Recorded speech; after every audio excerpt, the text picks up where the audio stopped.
Ayate çagaya. İyi, her şey yolunda. What is the Turkish version of that? Hi guys, I am Esra Bilgic, and today I will be trying to speak some popular Pakistani slang words and phrases, and also teach you the Turkish version of them. My first slang word is genuine baht. Genuine baht. What does that mean? It means you said the right thing at the right moment. Doğru zamanda doğru yerde olmak. Boğatala. Boğatala is muazzam, harika, muhteşem.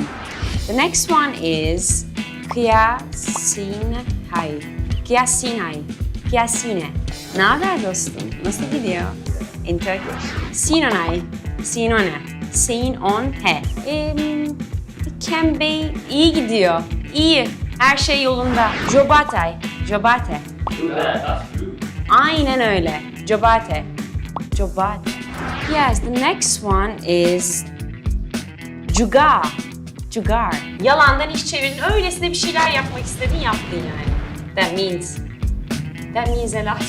Okay, the next one is Ayate çagaya. Ayate çagaya. Ayate çagaya. Ayate çagaya.